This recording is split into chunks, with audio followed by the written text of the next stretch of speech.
Well, good morning, Miss Judy. Can you hear me? Looks like it will be a fun video. Yeah, it should be. I'm going to enjoy it. Unfortunately, the camera angle is not going to be quite as good as I would like it to be. But we'll see what we have here. I'm just going to go ahead and grab the box real quick, and we'll sit down and play with it here in a minute.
How's the audio, Judy?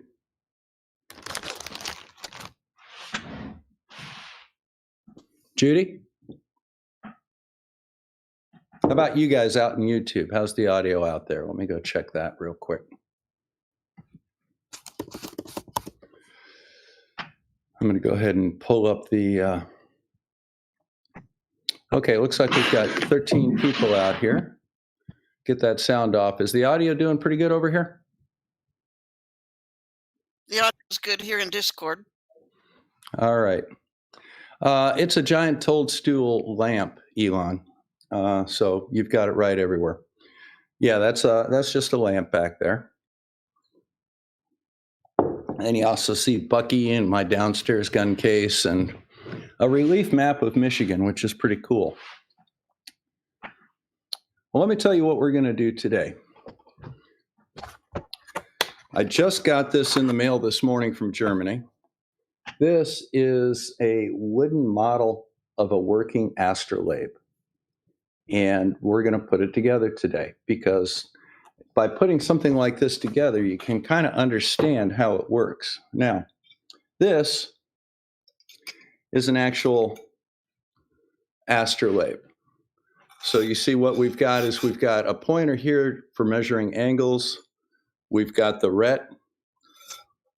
Behind it, we have a planetary sphere that allows us to find the location of stars in the sun based on the date. And we use this device right here to measure the angle to those stars and the sun. And we can use this for astronomy and for navigation and a lot of other things like that. Some of them you can find the direction to Mecca, for example.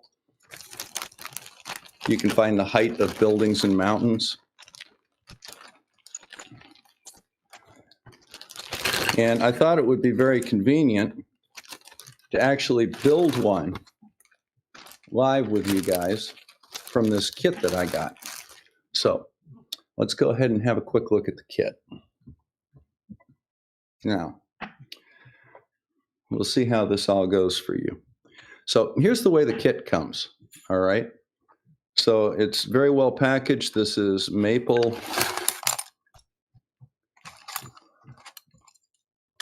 And I think even some walnut here.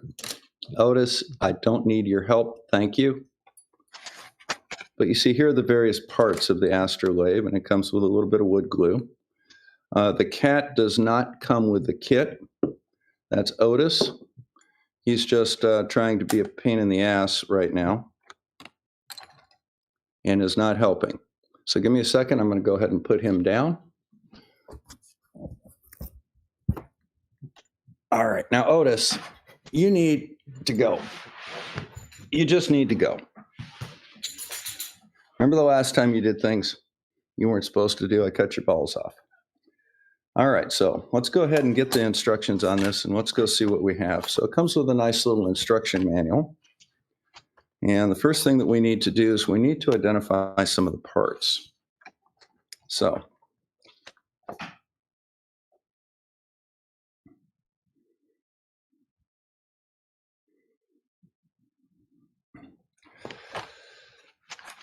all right, so I think that what we should probably do is start off with the main part of the Astrolabe, and that's this case right here. And this is called the mater or the mother.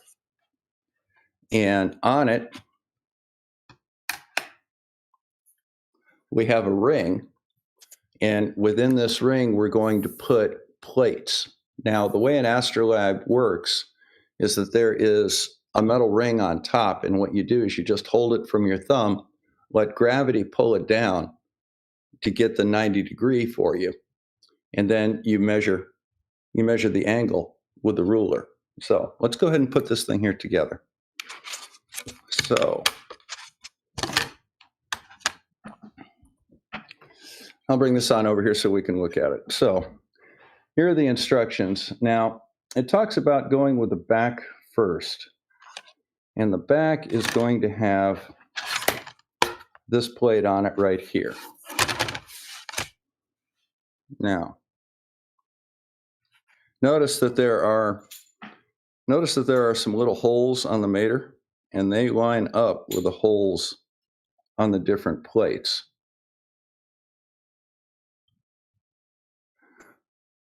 Now on this side, what we're going to do is we're going to get a couple of these rulers here. Okay, it's this one right here that we're going to need.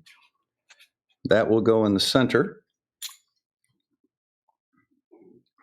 And then we're actually going to have a couple of little sights put on it, like so.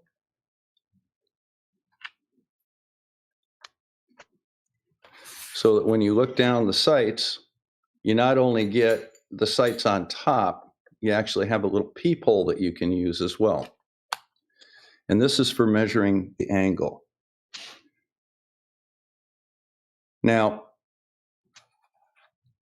it's very important to have these pins lined up because the position of these plates is extremely important. Now, the next thing that we're going to want to do is we're going to want to go ahead and have a look at the axis. Let's go see if we can find that part. Dr. Bob, could you show your camera full screen? Yeah, give me a second.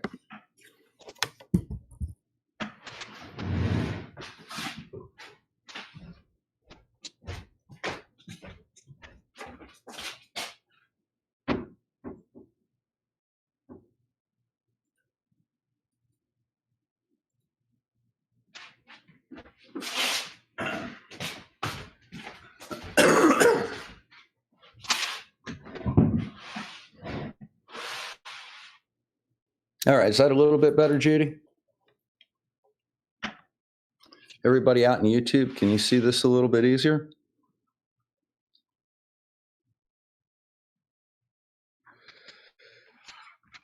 Yes, So now.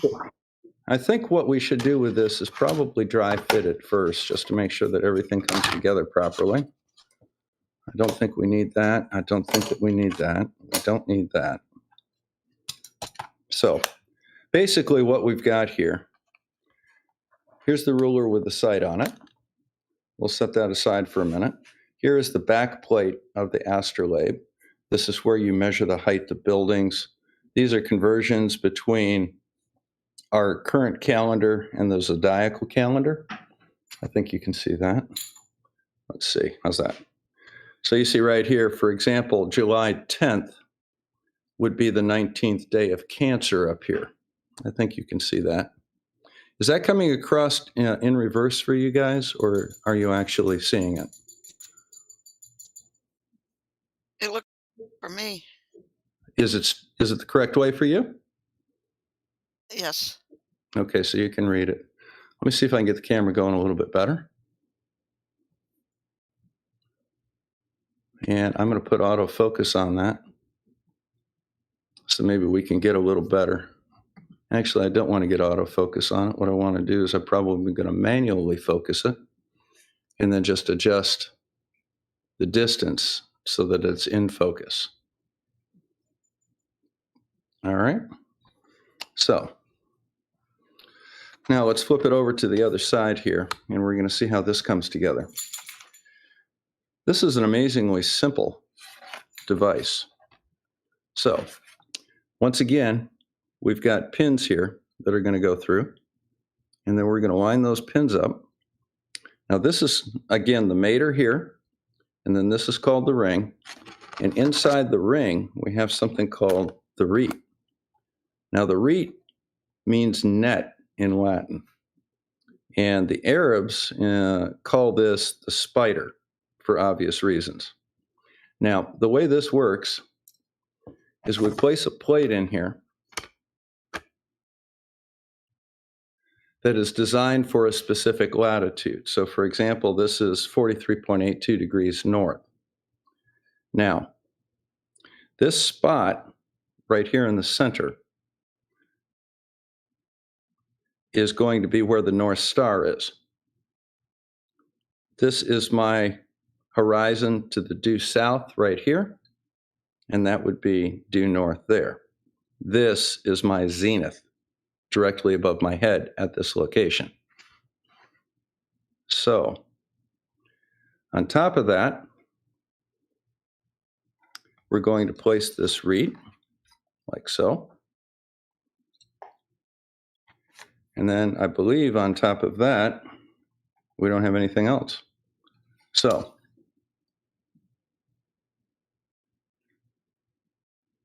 looks like there might be a little bit of cutting involved in this. Well, that's interesting. I do believe there's supposed to be a hole drilled right here. But we'll see how they've got it designed.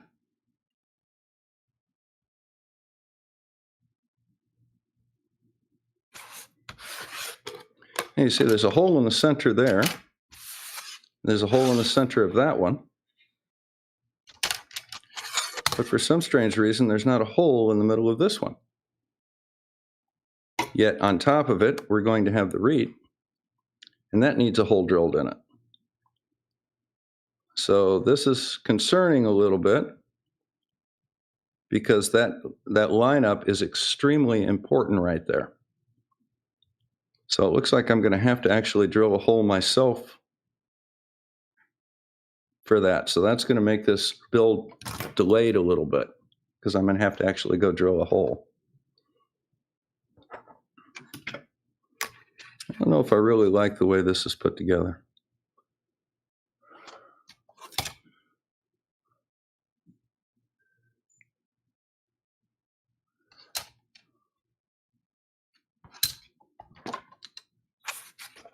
Let's see what we have here. Oh, maybe not.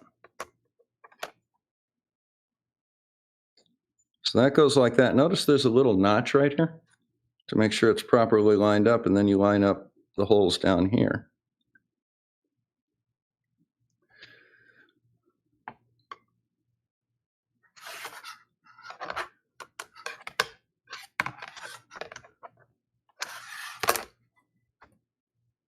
You guys see this okay? Let's check our focus here.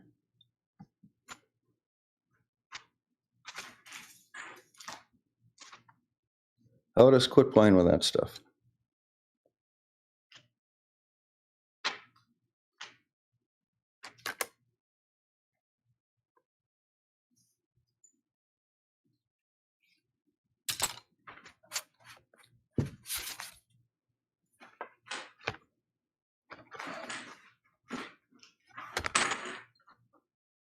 Yep, that doesn't need. Okay, we've got it.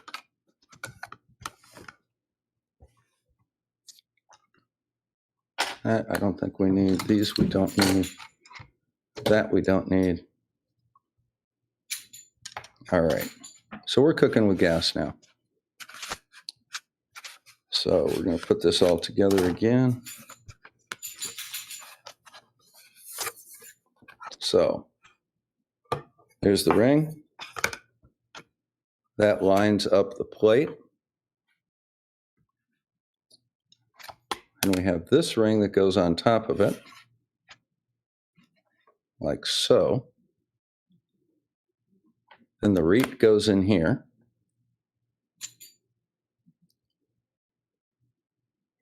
Then this pointer goes on top of that.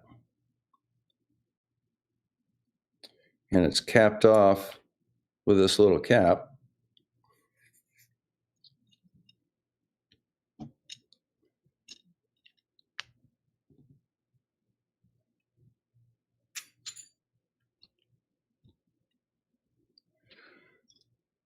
Then there's a rod that goes directly through this and locks in, penetrates the planar sphere right here, and then comes out the other side. And we have a second arm that goes on that for measuring the angle. And then we put the cap on it there. Now, we've got a couple of pieces here that I don't quite know what they do, and that is this little area of flexible cord right here.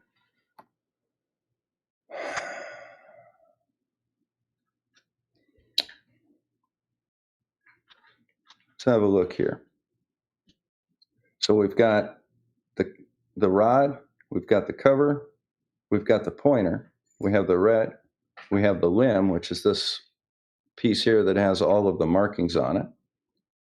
We have the plate, we have the ring, we have the mater, then we have the back plate, we have the atholate, which is this sighting pointer right here with the sight plates on it. Then we have a cover, and then we have all the pins that bring everything in. So I think we can kind of see what they're trying to do. Now, what I don't see, for example, is what this piece is for. So let's go ahead and start putting some of this stuff together. All right, let's go over to the chat real quick. Anybody have any questions or anybody not see everything?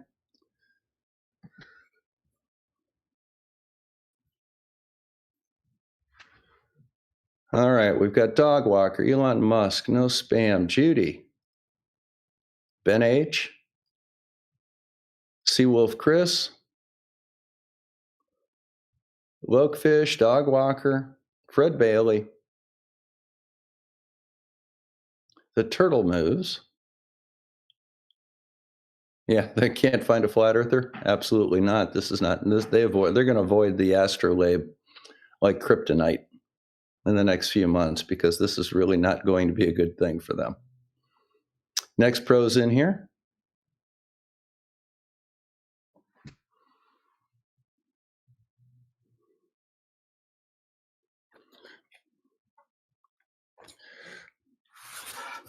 Well, that's the thing that I'm kind of confused about is that there's, if you look,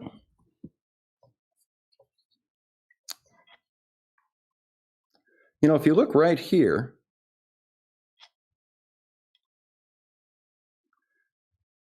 this is this plate that we're looking at right here. Okay. So let me make sure that I can see what I'm doing here. Okay, so that's this plate right here, and that's what we're looking at right there. It does appear as though that thing goes all the way through.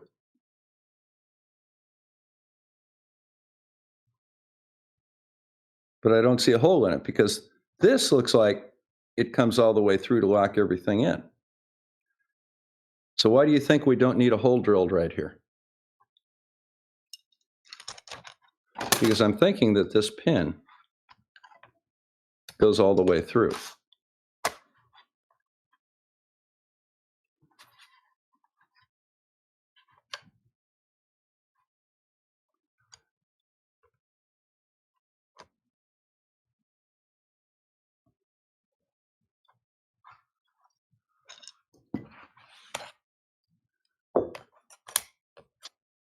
So it goes like that.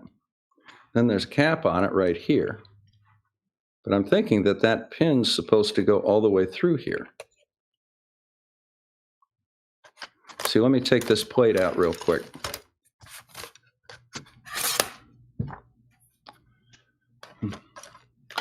We'll put this back up like so.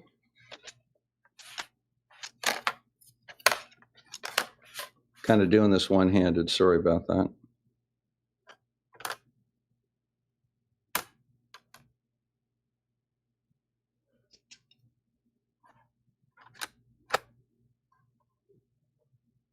So it's going to kind of go on like this.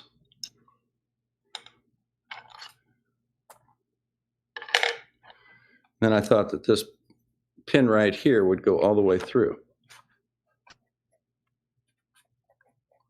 All right. Looks like it's going to be a two-hand job. I don't want to break anything here. But the question is why isn't there a hole right here on this plate? Because I don't know exactly how you're going to attach that otherwise. Any suggestions?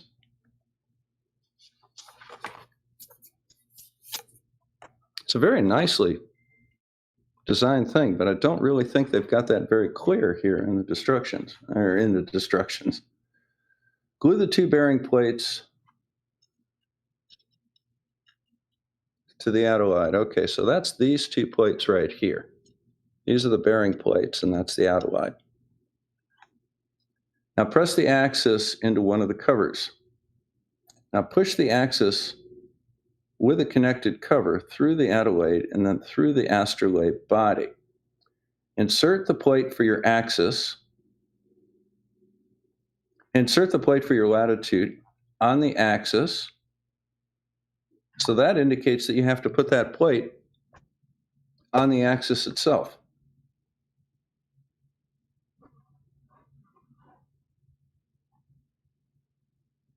And into the ring on the Astrolabe body.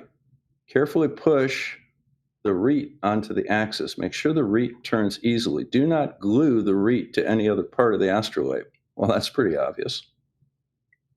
Press the second cover on the axis.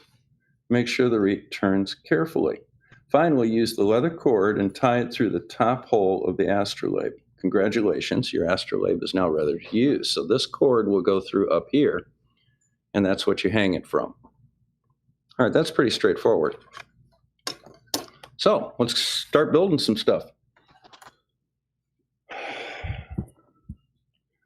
All right, well, I think the first thing that I want to do is I want to go ahead and put these sighting plates on the Astrolabe. Okay, so let's go see what we have here.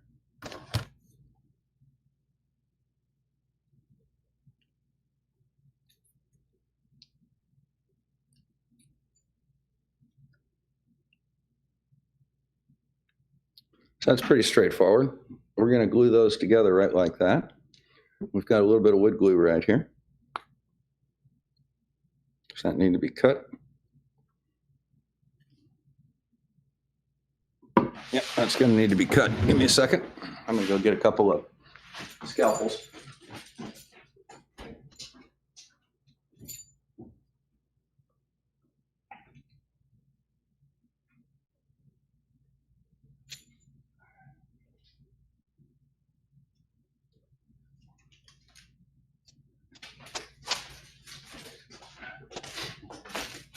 Lori brought me home a couple of scalpels last night for just this situation.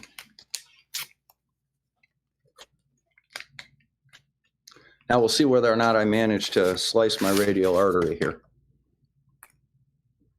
All right. So what we're going to do here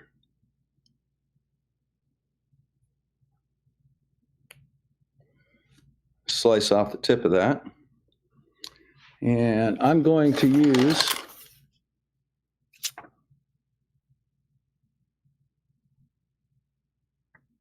this is all in German, so we can go ahead and put some glue on here.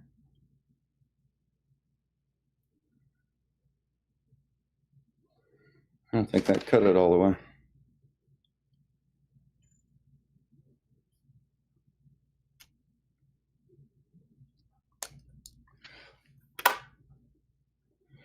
See if that worked.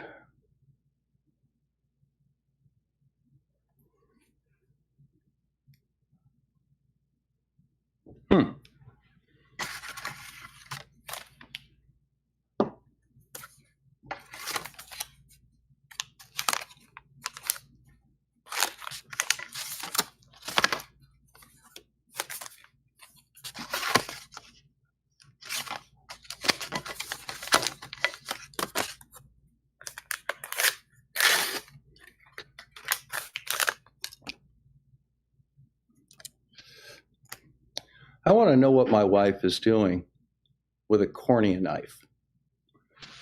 That just doesn't make any sense. I have no idea why she would need that in a vaccination clinic, but she did.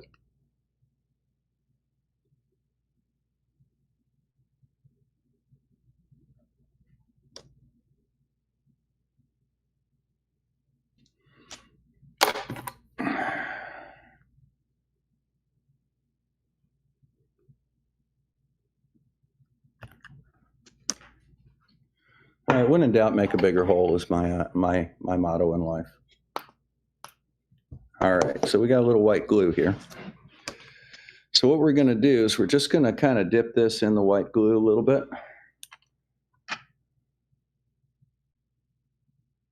I'm going to put it in there, making sure that we don't have any underneath it. Now, the other thing that I'll do when I'm done with this is I will probably go with the scalpel and clean off any little spots of glue that I have, because I want this looking neat. Hey, Bob. Hello. Who's that? Oh, hey, Brenda. How are you? I'm doing great. We're building an Astrolabe today, which is going to be pretty cool. And there's the first part of it. So we're going to sit this right here. Leave that. You know, I think I'm going to go get a square real quick to make sure that those are 90 degrees. I'll be right back.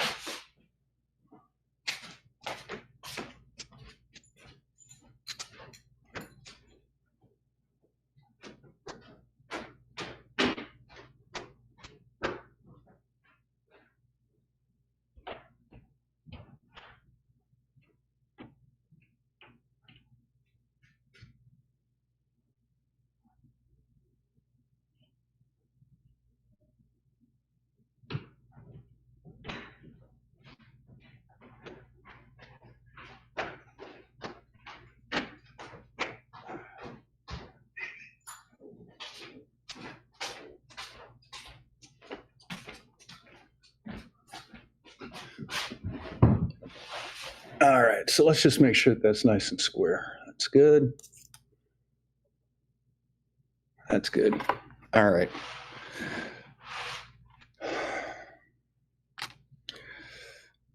So that's that part right there. Next thing that we're going to want to do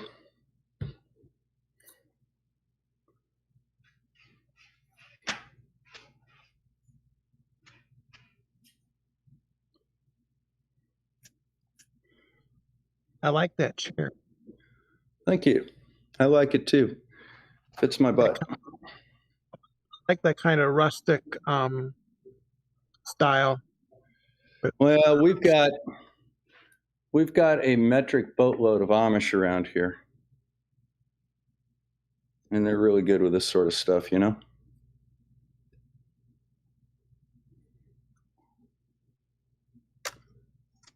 So what I've done there is I've put the cap on the back.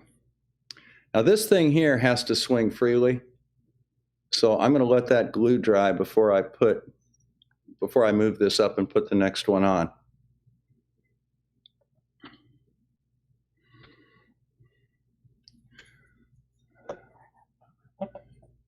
Make sure that's well, oh, doggone it. Make sure that's well seated and square. Okay, so there's a little cap on the end of that. And this will go through the back plate. Let's get this crap out of here.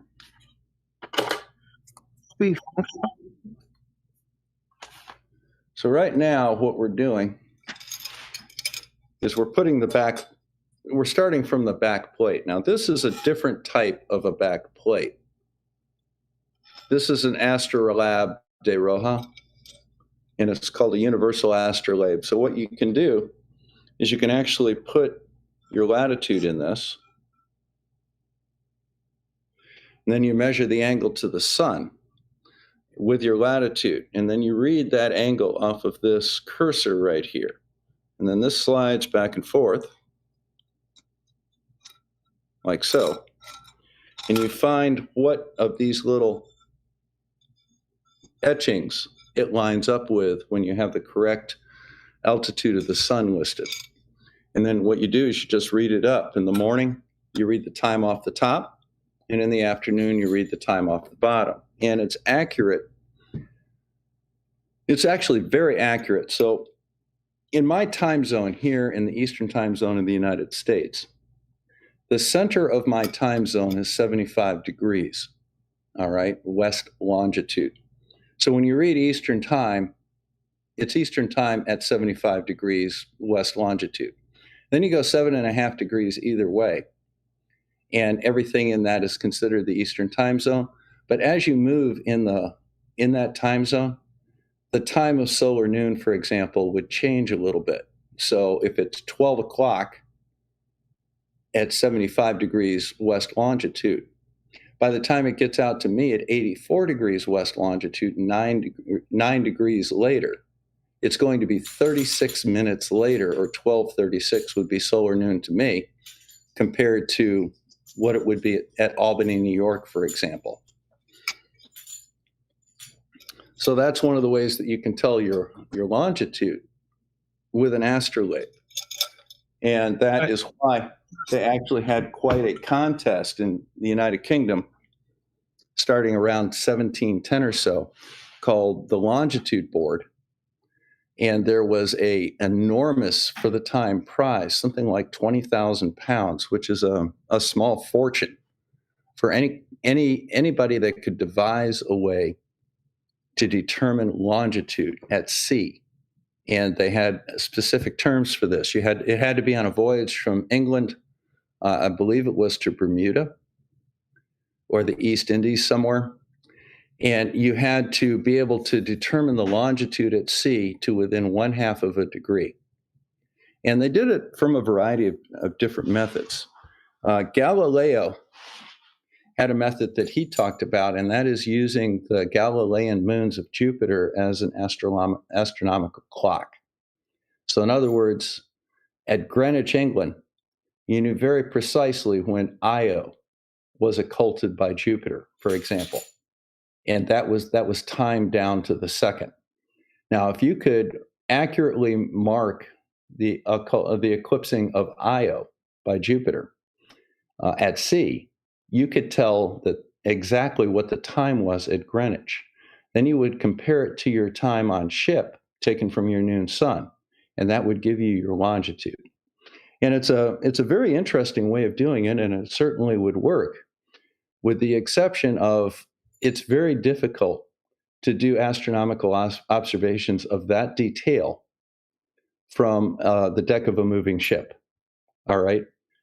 They did come up with some ways of doing it. It was very elaborate equipment involving binoculars and all sorts of things, but it was very, very difficult to do, and it wasn't really practical. And one of the requirements of the prize was that it had to be a practical way to do this.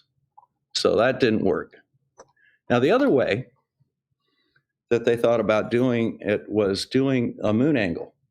So you would take a star and you would compare the angular distance between that star and the nearest limb of the moon. Okay? And by measuring that angular distance on a particular date, you could actually figure out where you were. The calculations for that took about 4 hours and required some rather sophisticated mathematics. So it wasn't a very practical one. One of the more interesting ways of doing it was using something called the powder of sympathy. Has anybody heard of the powder of sympathy? And the idea behind it was that if you dipped a knife in the powder of sympathy and cut a dog with the knife, all right, and then you put that dog on a ship, and every day in London at 12 noon, what you would do is you would take the knife you used to wound the dog and you would dip it into the powder of sympathy. And at that exact moment, the dog would yelp on the ship. Needless to say, that didn't work out very well at all.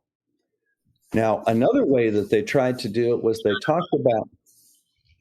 what they talked about was stationing ships at regular intervals within sight or sound distance of each other all the way across the world, thousands of ships.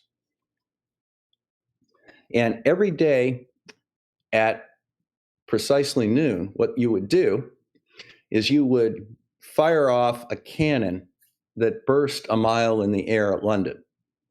And the nearest ship would be able to see that and set its clock to it. And then it would fire a cannon off.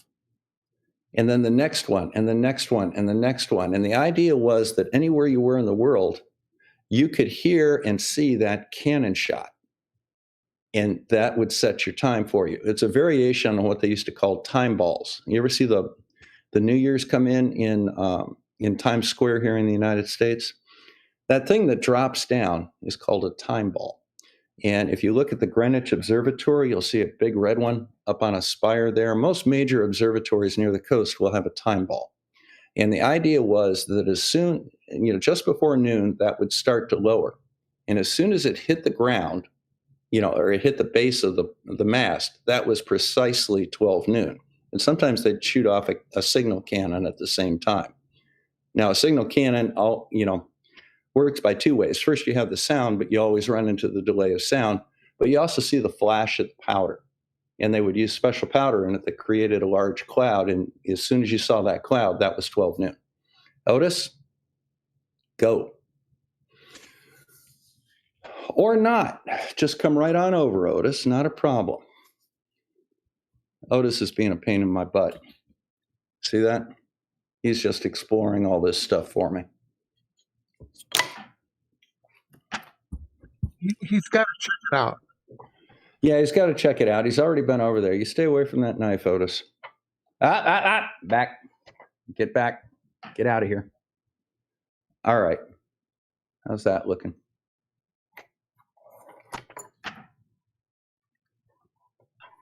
So they'd use a time ball for it. And finally... Wasn't the coronagraph invented for this purpose?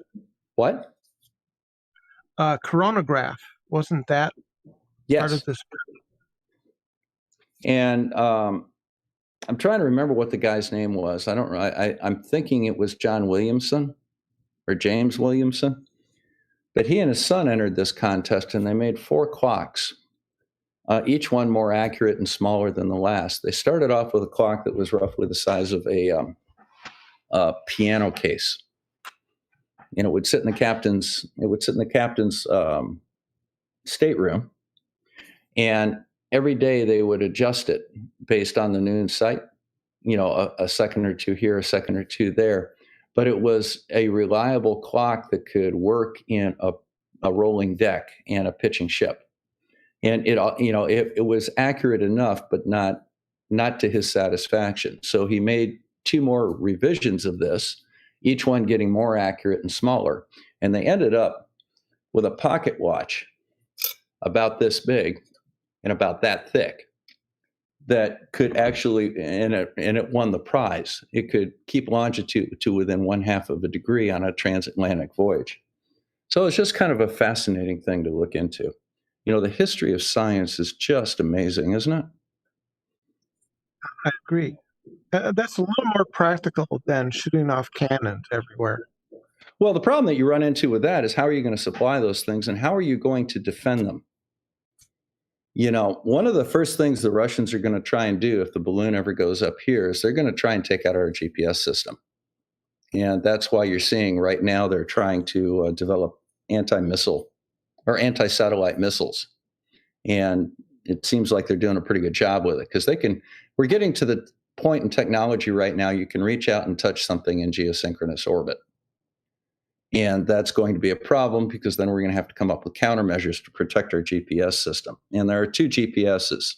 There's a civilian GPS and then there's a classified military GPS. Civilians don't get to access that. But if you think about the fact that the civilian GPS is accurate to a matter of a centimeter or so, you can imagine the hardening and the accuracy of the military version. So that's that. So we're going to let that dry a little bit longer. Let's see how this one here is doing.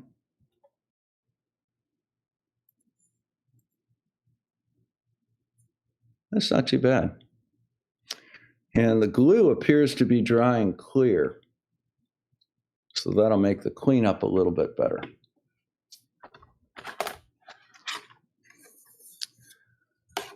But I'm still concerned about this plate right here, and that is why is there not a hole in it? So let's go out here to the chat. People thought I was catfishing them or trolling them a little bit by talking about bringing out the drill. So that would indicate to me that you have some objections to me drilling this. So why do you think that is?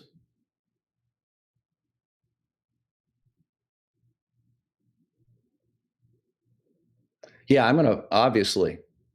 Yeah, Ben H., 20,000 pounds back then was an insane amount of money. I mean, it was enough to take care of your, Harrison, John Harrison, I think it is.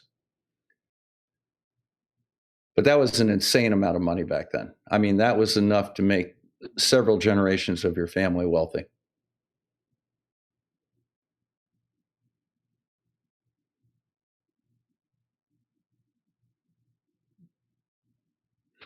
Okay, no, there are not other. The turtle moves here.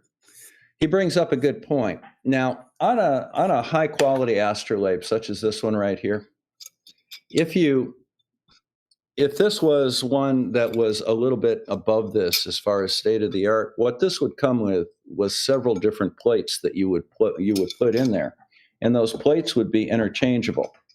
So, for example, you would have one for Mecca, you'd have one for Jerusalem, you'd have one for Damascus, you'd have one, for Africa.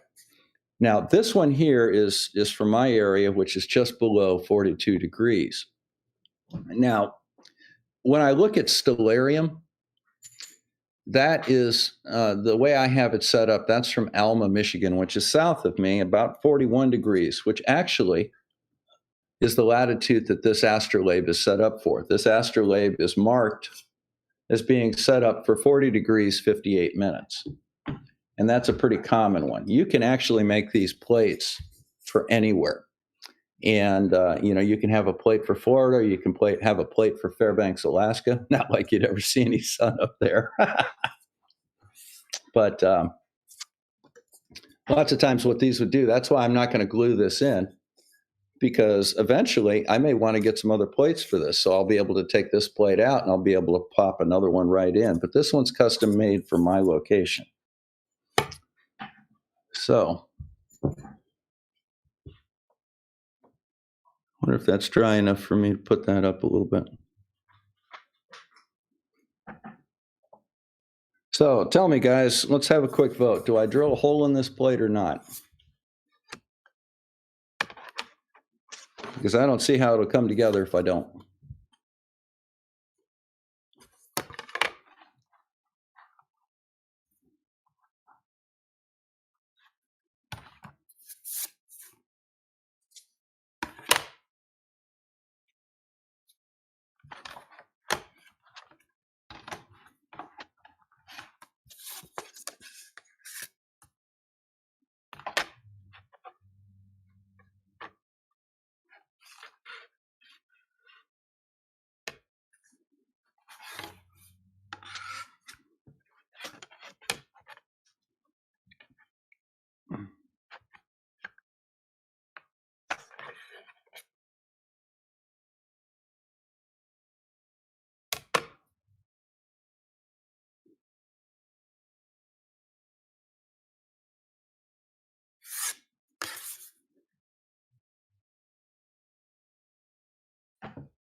Let's go see what the chat's saying.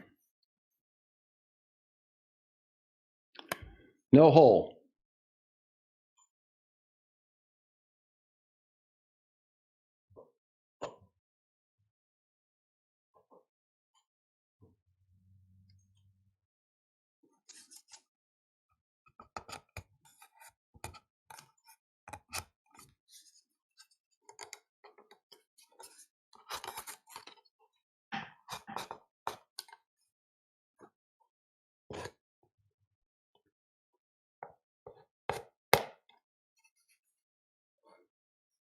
All right, so that's how that works right there. Let's get back here. Well, if you say no hole, then go ahead and tell me how I'm supposed to put this thing together. That's not what I want. That's what I want. So here's the back plate. Now this will be fixed to the mater, and then we use this to do our measurements. Except that's not the back plate, is it? I put the wrong one on, didn't I? That's the front. That's the front pointer.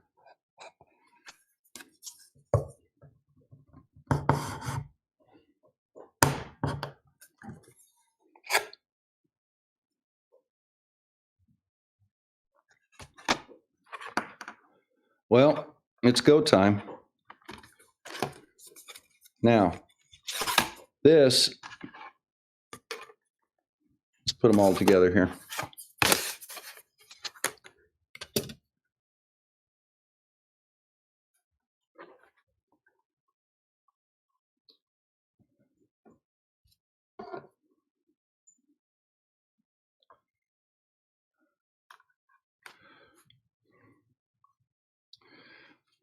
So this needs to go through here, like so.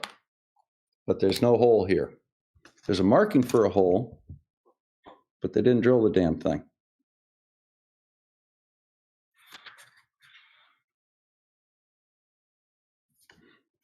Now, a wise man would send an email to the company before proceeding further and say, hey, what's the deal here? But we're not going to do that. I'm going to drill a hole in it because I think that's what needs to be done. The reason for that is this stem has to go all the way through this. The plate and the index ring, the mater and the back are all held together by pins that go all the way through.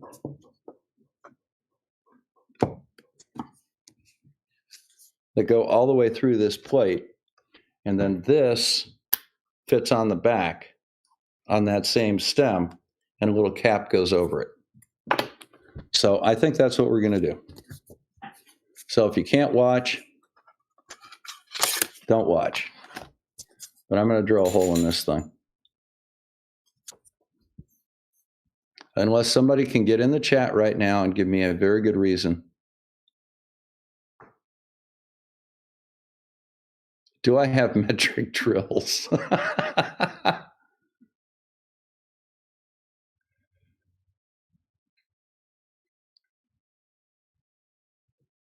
Well, yeah, we're obviously going to cut the stick because you get one stick, but you still have to you use this stick. Well, I got two sticks actually. But that stick is also used to make the pegs that hold the whole apparatus together. Yeah, there's the other one. See, I got two sticks. Can never have too many sticks. That's what I always say.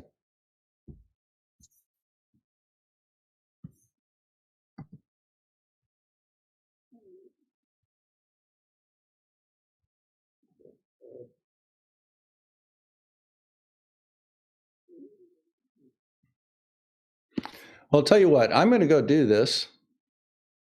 And in the meantime, what I'm going to do is I'm going to put up the link for this kit. And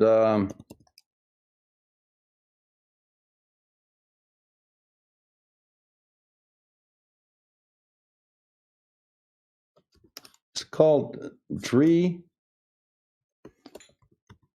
Punkit, I guess.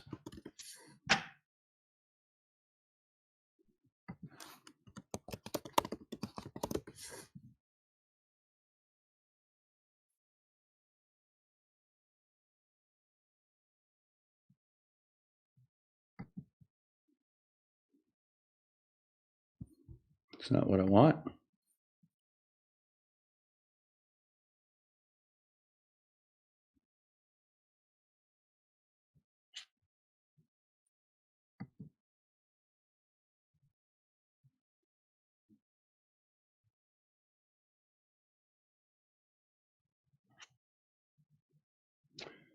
By the way, I just happened to have a look at an accessory plate because you can order additional ones. It's got a hole in the center. I feel vindicated.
I'm going to put this in the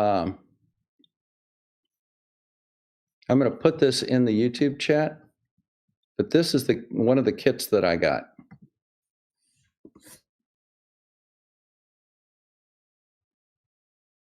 Yeah, Otis is evil that way. Now, by the way, just to let you know, that's not the only thing that I have. All right. It just so happens I have one of these too. This is going to be a hell of a build, and we're going to do this in a few days. But that's an armillary sphere. Now, the thing that I like about both of these is by putting this all together, we kind of learn a little bit about its function. The armillary sphere is exactly the same. And the cool thing about an armillary sphere is that you can actually use it to visualize the movement of the sun. And that's kind of cool. So if you would, take a moment, guys, hop into the Discord chat. I'm going to go ahead and step away for a moment, get this done, and then I'll be back and we'll finish up.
There, I feel better now.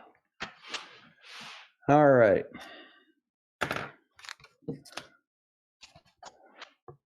So let's get our little scalpel here and just kind of clean this up a little.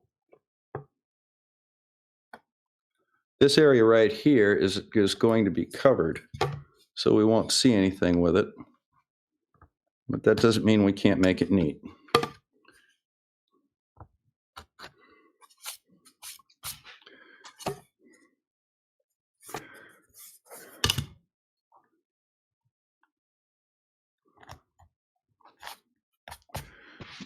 I'm going to get a little pokey and put that in a little more. Oh, here. I think that needs to be just a hair larger. Hang on.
All right.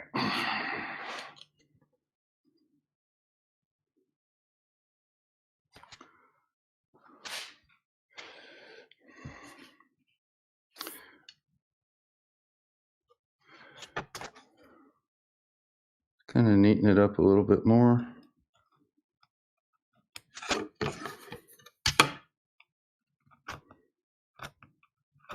Did you guys find the kit that I'm using?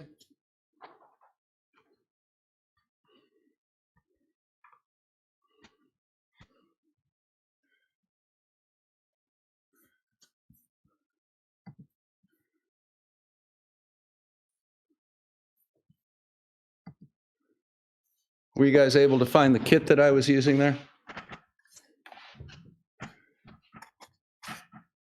All right, so let's go ahead and see what we can do with this. I don't see the link in YouTube chat.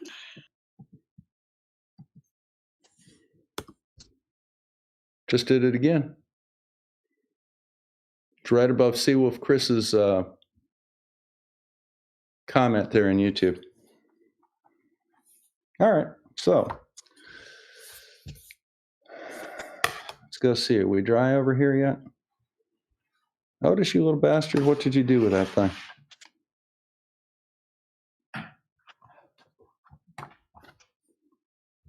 What's that?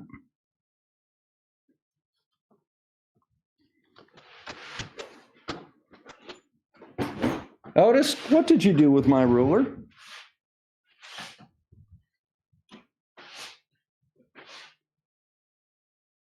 I think you're right. I think the damn cat stole my ruler. There we go. All right. So,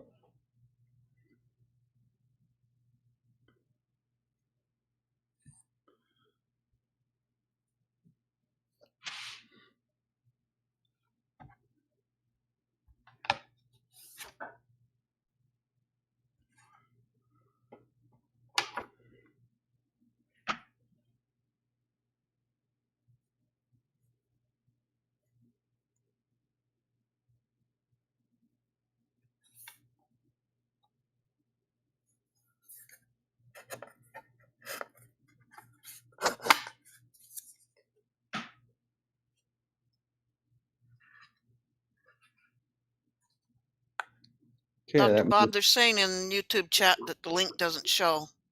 Dog Walker says that YouTube might have deleted the link. interesting.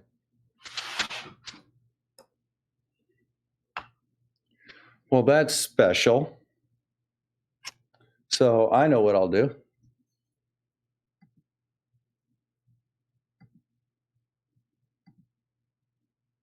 I happen to be interacting as Research Flat Moon. I flipped it over to Common Sense Science. Now that should be there. Is that there? Apparently, I'm not a moderator on my own channel on that, on that other account, which is Close now. which is humorous. Now, that's the front side. So now what we're going to do is we're going to put this one on. This is the mater.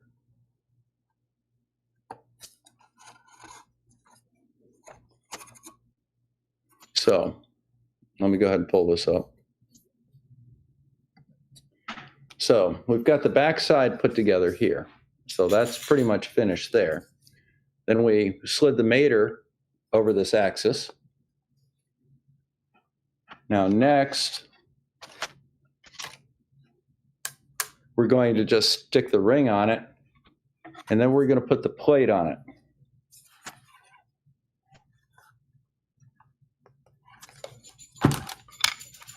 And of course, this is not going to be the easy one because this is the hole that I had to cut, which means that it's not perfectly round probably. Before I break that one, let me screw with it with the other one.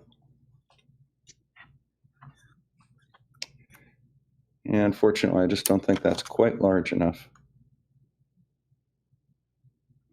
Yeah, give me a second. Anything worth doing is worth doing 3 times, right?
All righty.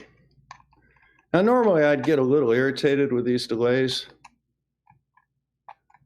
but truthfully, it just gives the glue an extra second or 2 to dry. So, life's good.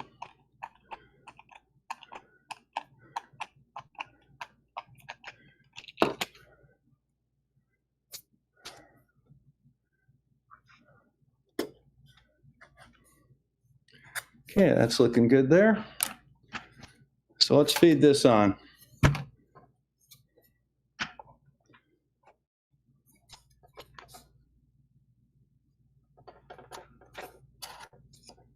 Very good. So here's our stage right now. Life is good. Disease is bad.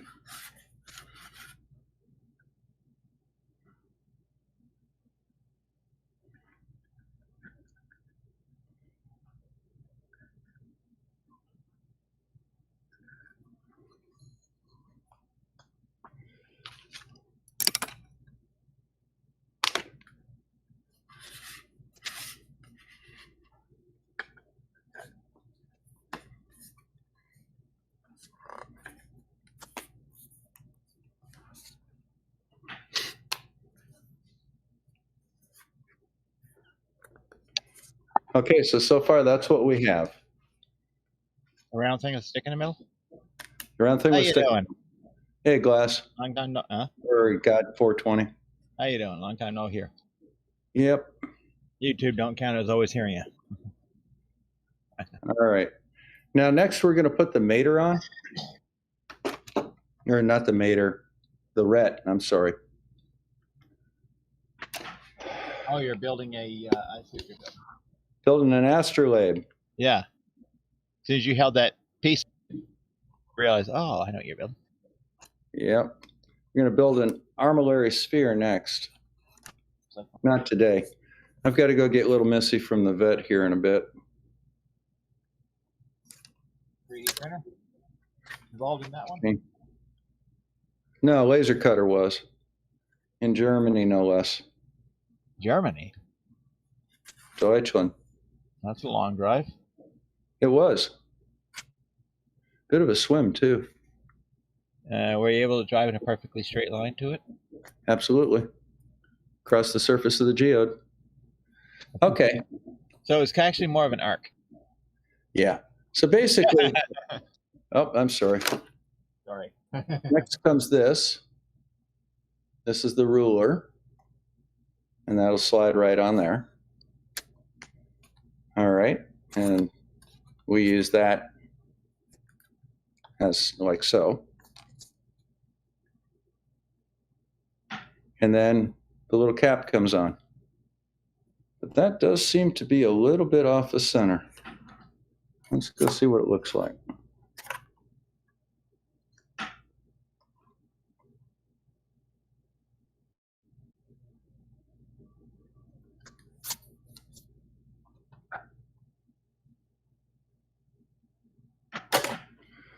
Yeah, it could be a little bit better.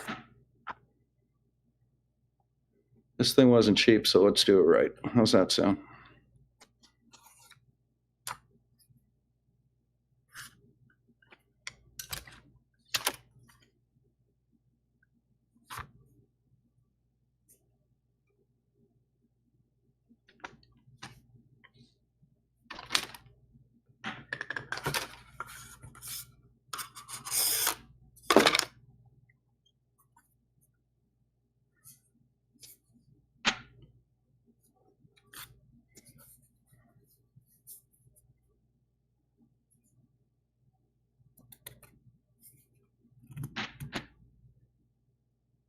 Yeah, that could have been cut a little bit better, I'll tell you that.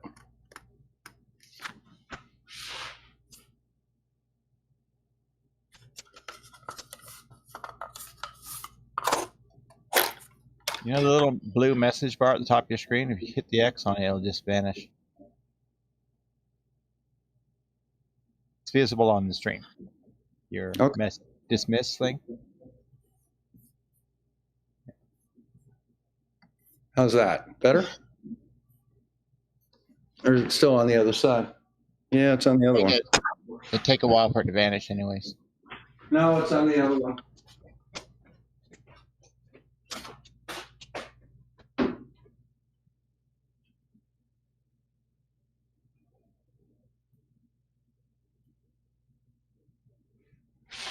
There, you happy?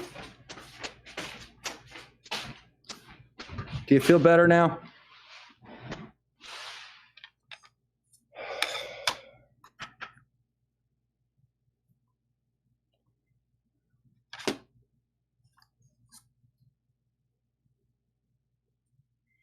It doesn't look too bad on that plate.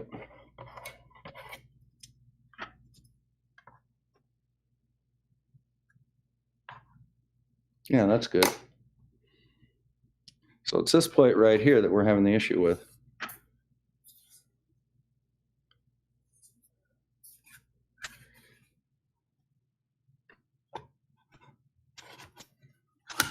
Just make sure that that lines up.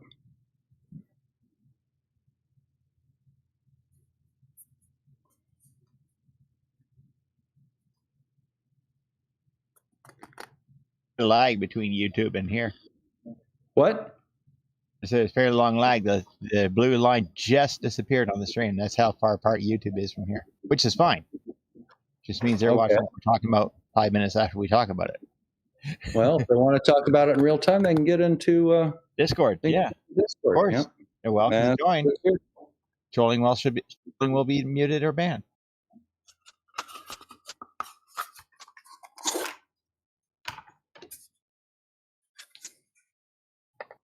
I'm thinking that this hole is just a hair low.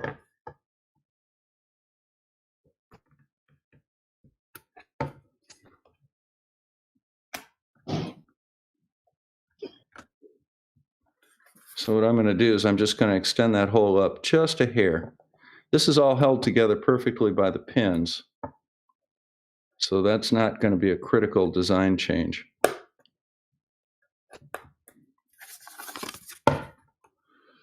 Boy, I haven't built models since I was 10. Used to build airplanes all the time when I was a kid. Got pretty good at it.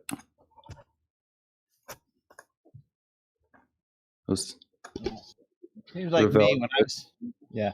Seems like me. Did you build the little CO2 car that you shoot down the track using a CO2 cartridge? Nope. I built Pinewood Derby cars, which went down by good old-fashioned gravity. Oh no, ours was the you put the CO2 cartridge in the back end of it, and see how fast it would go. Yeah. I'm so weird that I had working headlights on mine. Well, you got the knack. You were born to be an engineer. I had working headlights and blinkers on that CO2 car. The tiniest, those tiny switches I could find in amongst all my junk. 3-position switch for the blinkers.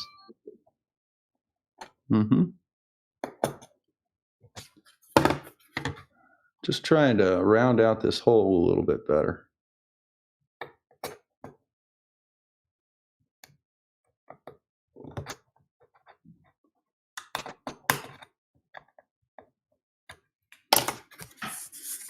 In the center right here, it's covered with caps, so you don't have to be quite as careful.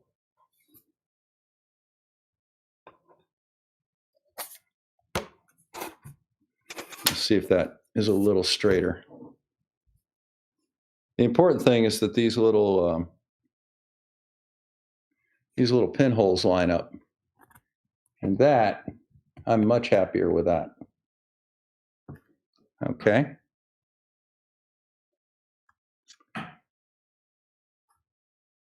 I'm still not happy with the fact that's not straight. Look at that. That's off quite a bit. That's good there. That's better. That's better. Yeah, it's not too bad. I don't think I'll get my hair on fire over that. So next, let's put this on.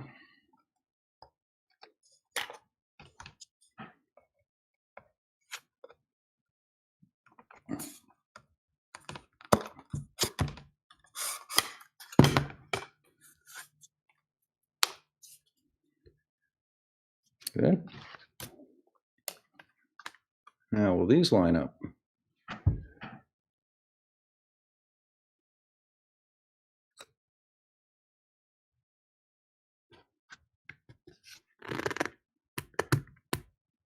Not bad. Could be a little bit better, though.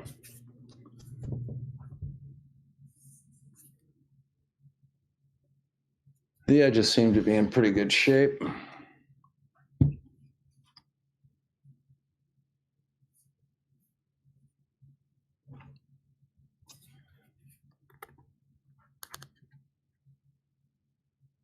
But I'm not quite as happy as I could be with it. So what we're going to do, let's see, 1, 2, 3, 4. So we've got to have 4 pegs here. So if I figure if I cut these at about 1 centimeter or so, I should have, well, maybe a little bit more. I should have plenty of room for the pegs, and then I can trim them off when I'm done.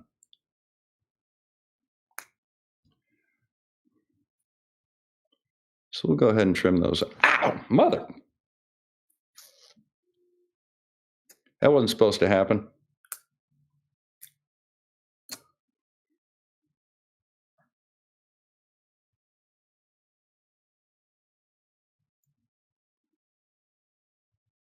The base of it caught me. It just caught me again.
I just wanted to get that covered because I don't want to get any staining on this light wood.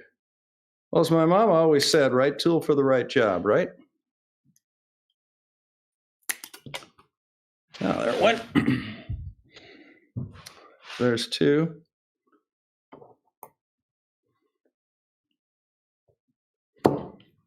There's 3. And there's 4.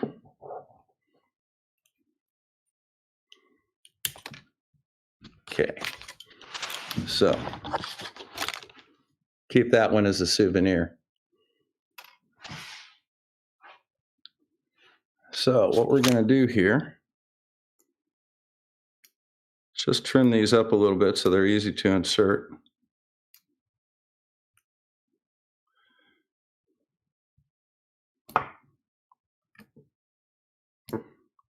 I've been trying to go without that eye patch for the last few days. I find it distracting when I'm making videos. Kind of makes the eye contact harder. And the floaters seem to be calming down a little bit.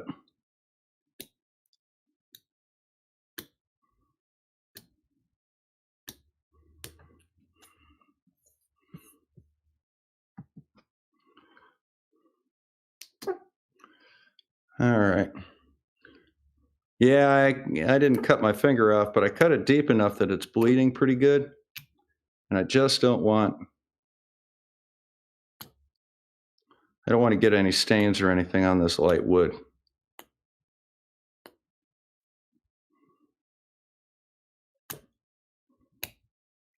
The two-tone one with the light and the dark wood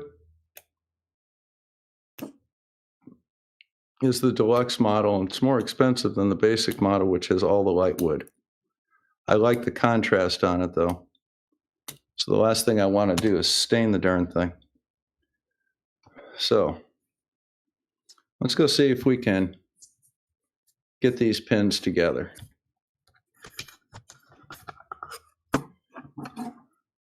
That can go off for right now. So what I'm going to do, I'm going to do them one layer at a time. simply because I think that would make it easier.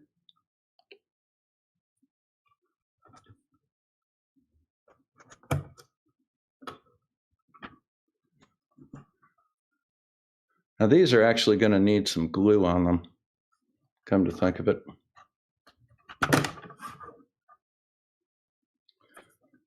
So we're going to go ahead and do that.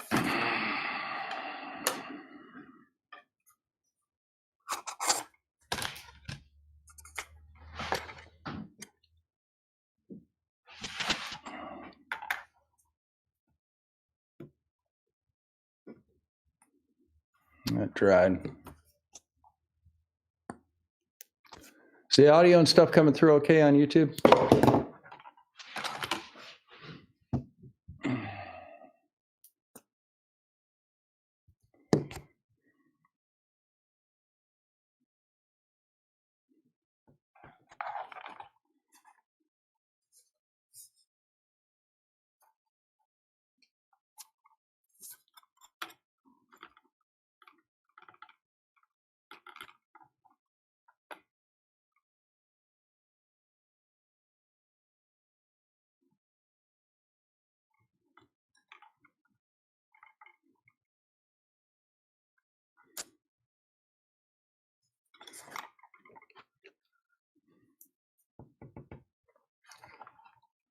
Stick another one right there.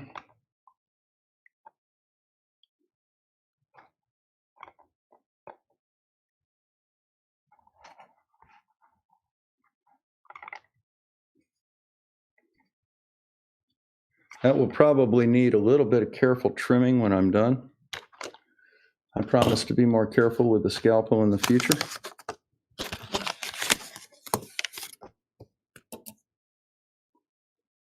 Okay, there's another one.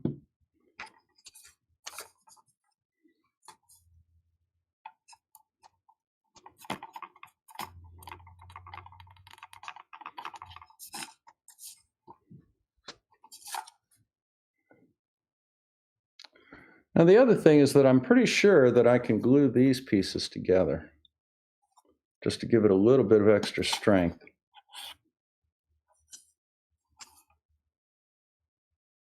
Okay, so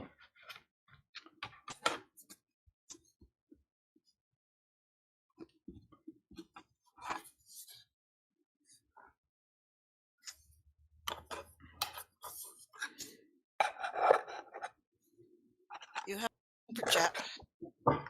I do. Hey, thank you. Well, I got a camera stand. See? There it is. You know, this isn't my normal studio. This is just me doing this. Let's go see if that worked. That's not what I wanted. Let's try that one. All right, so here's what we've got so far. So I've got the back plate here. I've got some pins in there. And now what I'm going to do is put the mater in, and I'm going to line up those pins. So let's go see how that works out. Okay. Didn't say this was going to be easy, did I? Just got to be a little careful with it.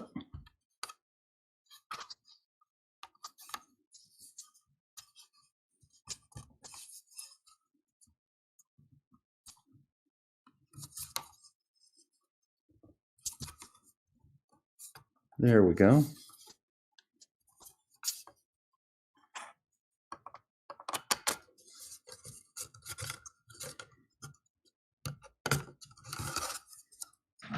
There, now you see those pins are all lined up in there. So what I'll do is I'll just squirt a little bit of glue in there, being very careful not to get it on the outside at all.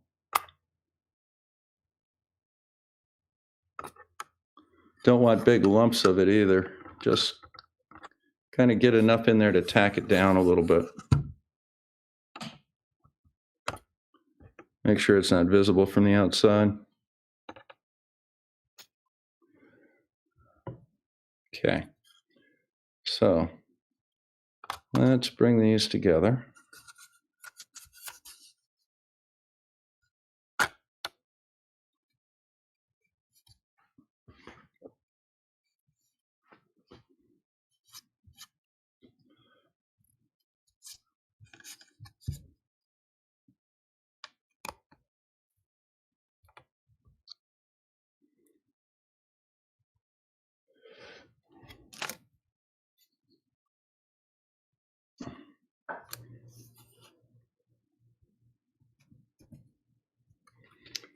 I'm just kind of using the handle of the scalpel to make sure that these are flush with the surface, because if it's not flush with the surface, it'll interfere with the pointer arms.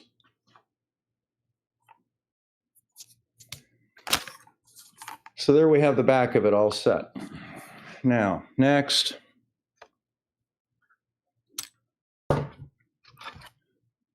I'm going to go ahead and put the ring on.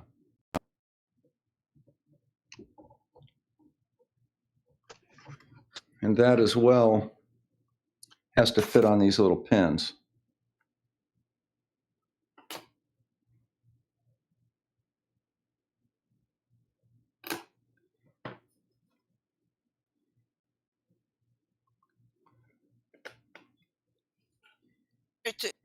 They're asking in chat if you could have the camera showing what you are doing.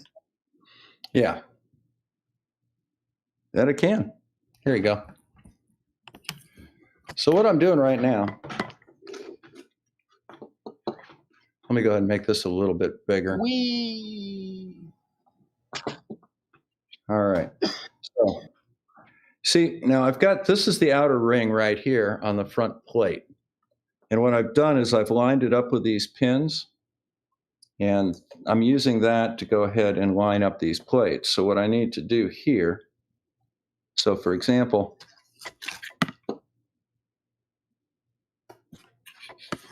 so you see right here, I've got the handle of the scalpel there, and I'm using that as an anvil to get that plate in.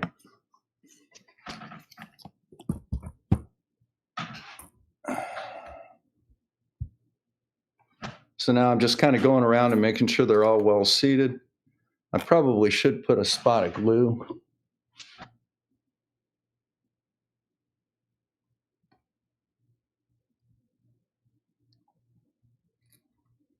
Here and there. Not very much, just enough to kind of tack it a little bit.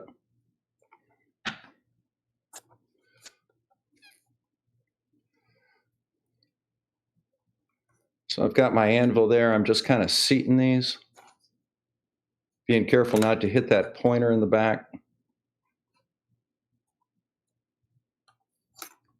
I'm pretty sure this glue will dry clear. So I'm going to wipe off the excess right now.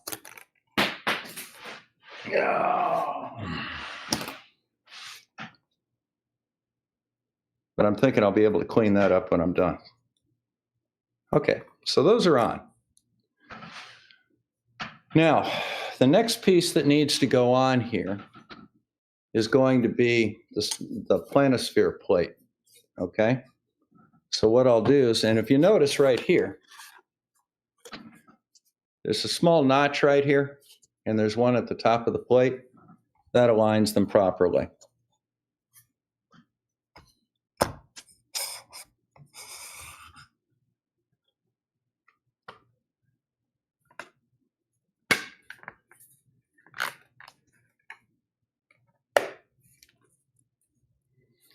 And it fits in very nicely.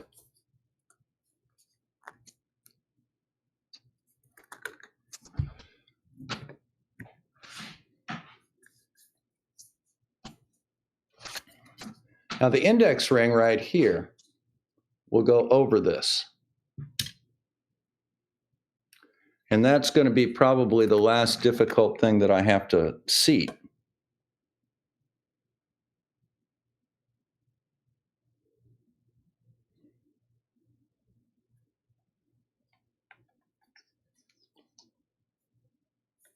So once again, I'm just lining it up with these pins, just kind of press fitting it real quick. just to get it so that it's on. And then I'll use the handle of the scalpel as an anvil, put them on a little deeper. This is starting to look like an astrolabe, which is pretty cool.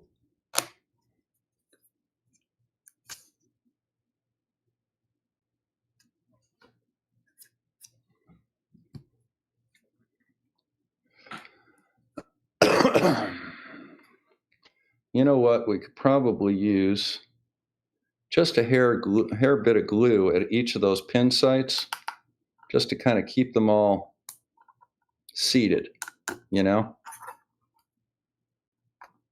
So I'm going to gap that a little bit. So what I did was I gapped it a little bit. And now what I'm going to do is I'm just going to put a little spot of glue at each of those pins. I've got a little bit of spillage right here. I can probably get that with a wet washcloth here in just a second.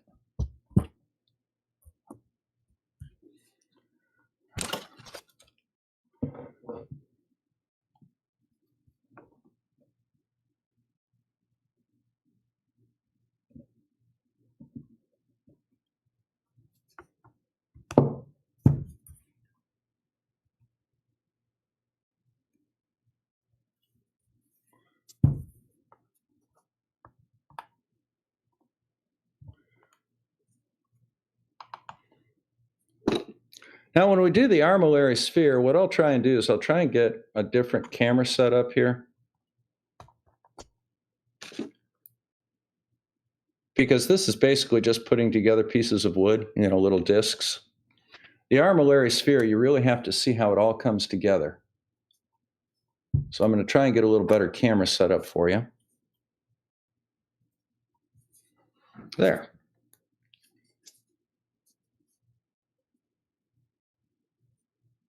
Nothing's hanging on that. Let me just wipe that down with a wet cloth for a minute.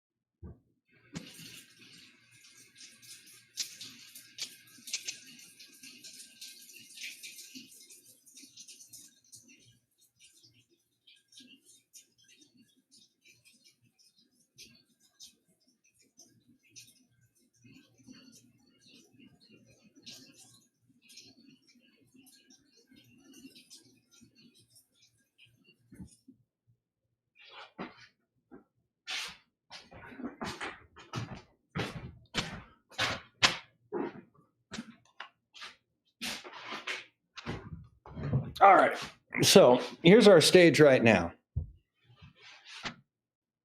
We've got the back plate done, and that's ready to go. It's catching a little bit on that one right there.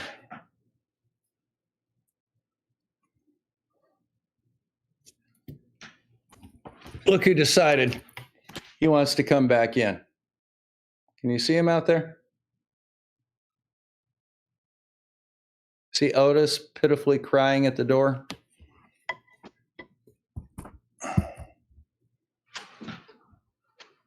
Let's go let him back in. Come on, Otis.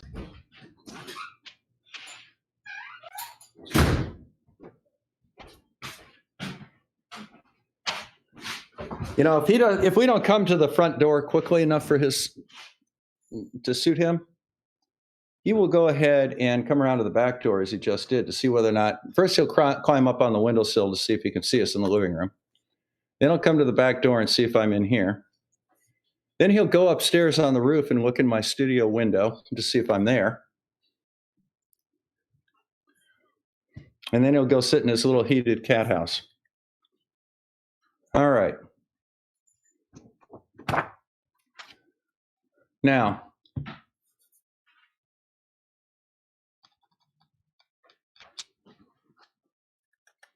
so this is pretty much the base plate of the Astrolabe. Now this is the ret. let me go ahead and go over the RET real quick. All right. Make sure you guys can see that okay. So here's the RET. This is what's called the ecliptic. And all of the planets and the sun will follow the ecliptic here. Each of these little points goes to a star. For example, that's Arcturus, that's Deneb, that's Vega. This is Bellatrix and Rigel and Sirius. And what you do with this is it goes on here. So you see, here's the horizon. All right. This is your horizon, this part right here. That is the North Pole. And then we have, I believe that this is the Tropic of Cancer. That's the equator. And then this out here is the Tropic of Capricorn. All right. So we have the North Pole. We have my zenith. We have the Tropic of Cancer. We have the equator.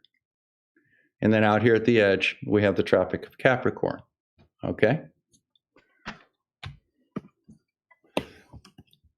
Now, if you look at any planetarium software, what you'll see is a horizon in front of you. That'll have all the stars up there. Well, that's what we have here. Here is my horizon. And then as I put this on, this will be all the stars and the planets. And that fits right in like so.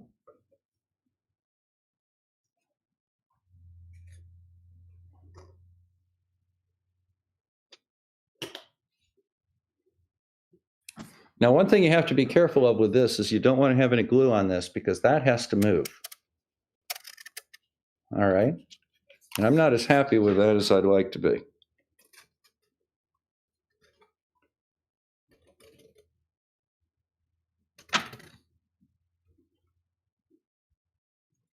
See, I don't know if you can see that, but this axis, this stick right here, it's a little bit off center. And I think that that has to do with the way the holes are drilled. But as a result, that causes the RET to bind a little bit.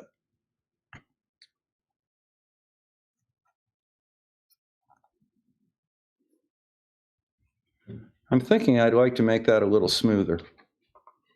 And I think that I can do that simply by slightly enlarging that hole.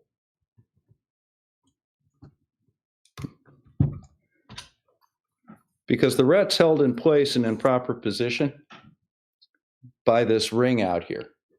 So if I enlarge the hole a little bit, I don't think that we're going to have an issue with it not being properly centered because the ring will hold it in the correct center. We'll just modify it a little bit, and while we're at it, I'm going to go have a quick look at the chat and see what everybody's saying. Ream it like a flurf. That's exactly what I plan on doing, because this will be covered by a cap. So changing the finish of this just a little bit, marring that finish, isn't going to make any difference.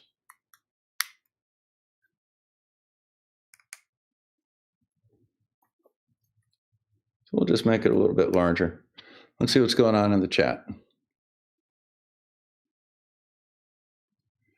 Yeah, basically my cat acts like a cat. Otis is kind of a strange cat.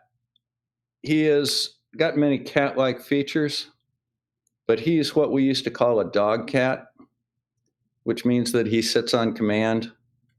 He actually wants to have attention from you rather than just do his own thing. So his personality is a little bit more like a dog, and he hangs out with dogs on a regular basis. When we first got him, before I had the GPS tracker and everything on him, he wandered off, and we looked for him for about 2 weeks.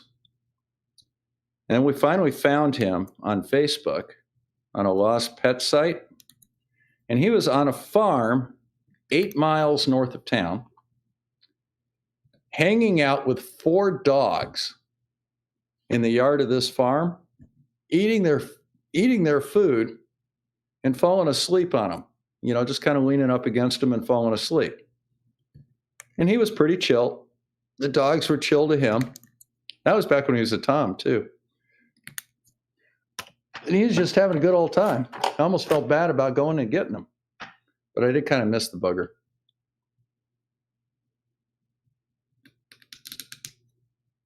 So it turns out this iris knife is turning out to be pretty handy because I can actually get in and kind of ream that out a little bit better. So, anybody have any questions about Astrolabe so far?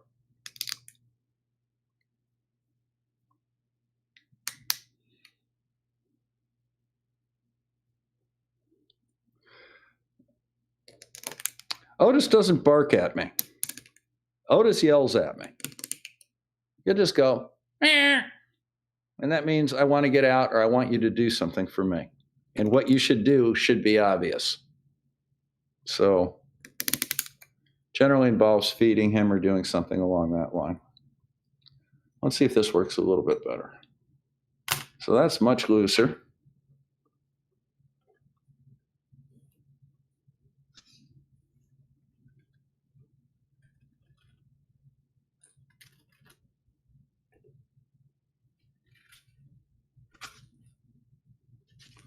Okay, so that side's pretty good.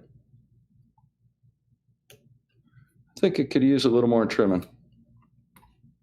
So we'll trim it on the bottom here a little bit more.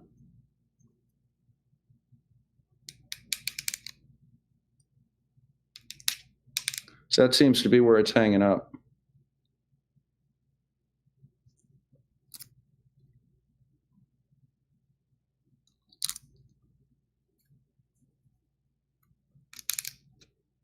So we'll just ream it out a bit.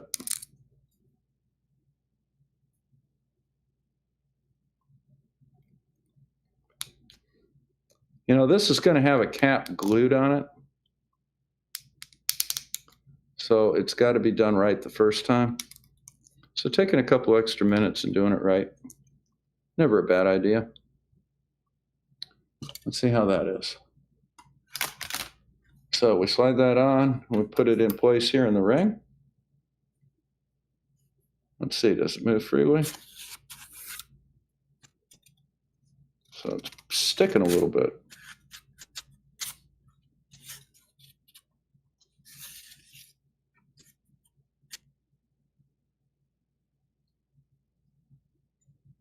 It's like about right there.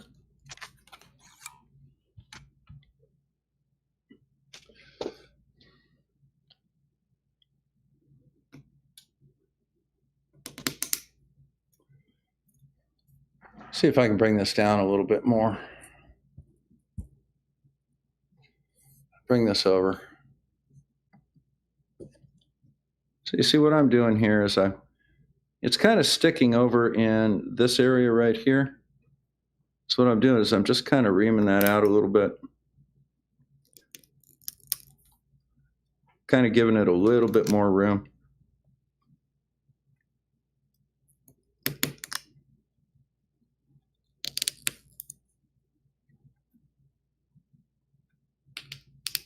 Got to be a little careful with this because as you see, it's pretty delicate. Look at that. Still has a little bit of a stick to it.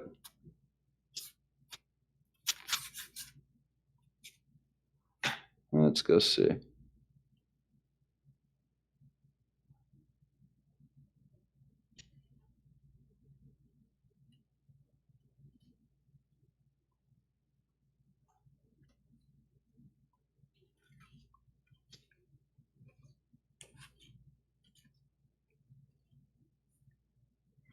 But it's not too bad.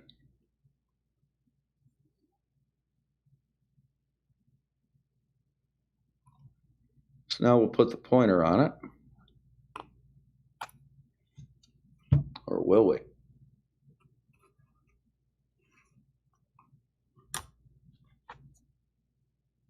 See how it's off a little bit, that stick?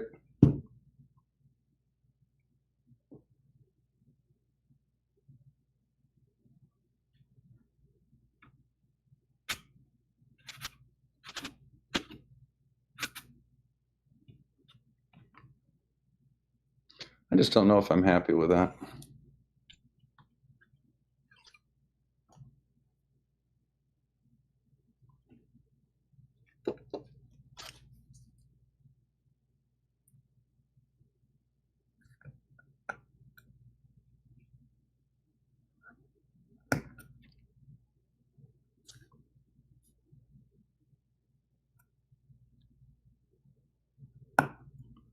So this part right here is going to be covered up.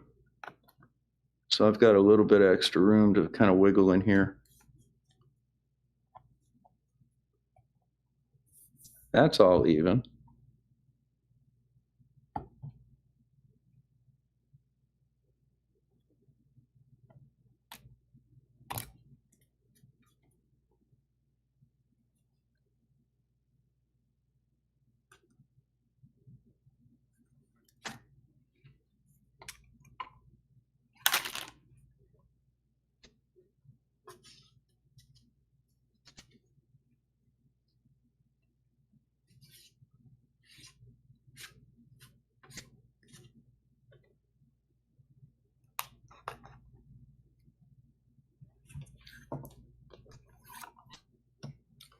I'm going to see if I can make that hole a little straighter now that all the pins are on it and everything.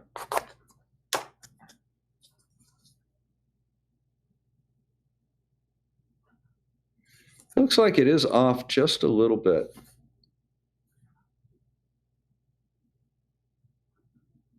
My son took my regular drill with him. So I may not be able to fix this as well as I'd like to. Well, talk amongst yourselves for a moment. I'm going to go see whether or not I can find something to do this with a little more efficient.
Okay, so essentially right now we're done. And what we have is here's the Astrolabe, okay? This is the back part. This is the side that you measure angles with, and that's why you have these little sights on your Adelaide. And that's going to go right through here. But, you know, as you can see, those holes are not perfectly lined up. The outside is lined up nicely. So I'm happy with these pins, but I'm not happy with this center hole. The problem that I'm running into right now is that hole is not straight between the different plates. It's off just by a millimeter or two, but as a result, it's causing this pointer not to sit flat.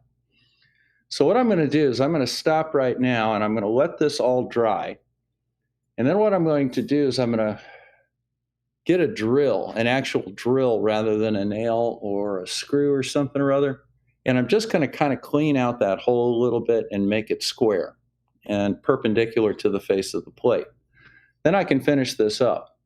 So what we'll do to finish it is I'll just put I'll put the axis through it again.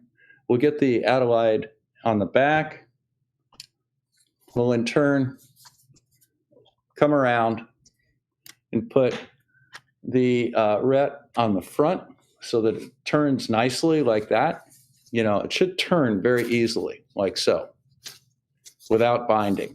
And it's binding right now, and I don't like that. I spent too much on this thing to have it not work the way I want it to work. And then the final thing that we do is we take our ruler, and that will go on here, and then there's a small little cap that goes on top of that. So that's the end result. And here's how it works. All right. So let's get these over here a little bit. Get these out of the way.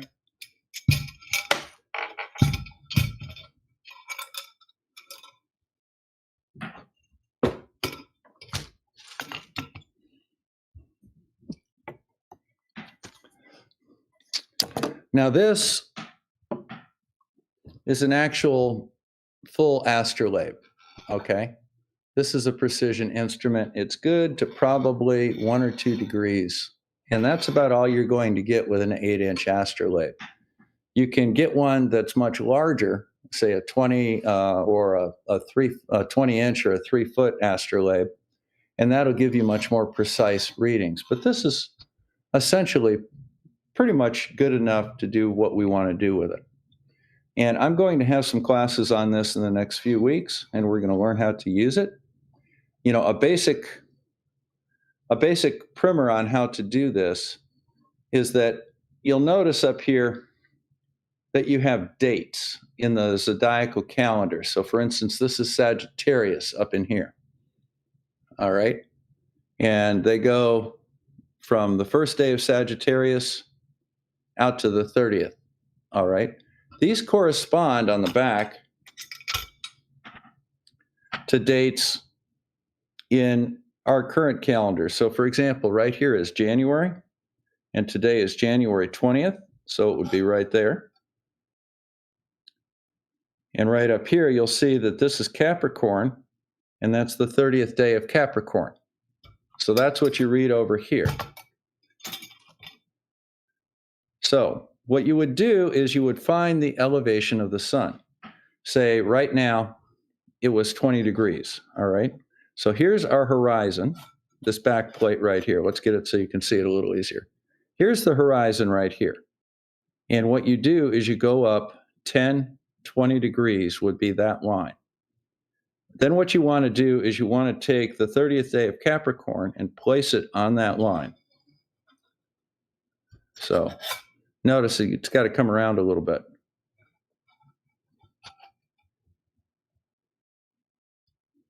Okay, so there's 10.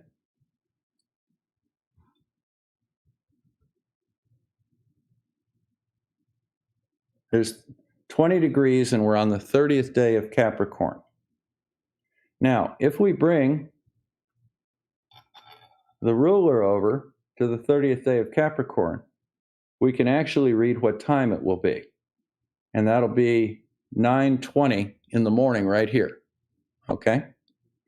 Now, the other thing that you have to do is you have to look at what is the declination of our longitude, or what's our longitude here compared to 75 west? Well, I'm going to have to add 36 minutes to this. So the time that would actually represent would be 10:06 in the morning. And then you have to look at the equation of time. So what time is solar noon today in Greenwich, Connecticut, or Greenwich, England? If it's not exactly at 12 noon, it's either going to be a little before or a little after. Now, as I recall, currently, it's about 10 minutes after 12 is solar noon in Greenwich. So the equation of time says that solar noon is 10 minutes late coming. All right. So you're going to have to add that 10 minutes to it as well. So with this reading on this date, the Astrolabe would show probably it would be about 10:20 in the morning. So we'll check this out on other videos, but that's one of the basic functions of the Astrolabe. You can also do it by saying, okay, well, on a particular date, we look on out and we see a star in the sky. So let's look at Mizar. All right. Say Mizar is located 10, 20, 30 degrees up in the sky. So that would be 10. See, that's 10 degrees right there. That would be 20. And that would be 30 degrees right there. So you see, you put the little arrow from Mizar onto the 30-degree mark. And then what you can do is you can actually look around to see what time it is or what day it is. And as I believe we said, it was the 30th of Capricorn. So we bring this to Capricorn, the 30th, right there, see? And then we read our time off, and it's 11 o'clock in the evening. And you make the same corrections that we made on the other ones. We'll go over a couple of these in the future, but I just wanted to show you how an astrolabe was put together. And now we're going to start learning how it is used to make astronomical observations. So guys, I'm going to get off of video right now. I've got a few things to do. Missy's over at the vet getting her lady parts fixed and will want to come home right now. So I'm going to go get her. And I'm going to let you guys chat amongst yourselves for a while. I will leave this Discord chat up for a few minutes. I hope you enjoyed this. Let's go over to YouTube and see what we have going over there. Yeah, some sandpaper may do it. But I think the very first thing that I have to do, John, is I've got to make sure that the holes are lined up properly. All right. Looks like Judy gave me a nice super chat. Thank you very much. Something for Otis and Missy. Your cat would hang around with foxes. You know, that just doesn't strike me as right. That just strikes me as being something rather dangerous. Yeah, the stick is definitely off. And I think it has to do with the fact that the holes are not properly drilled. So I'm going to drop them. I'm going to drop a drill in there and just clean up those holes a little bit. But I want to do it correctly.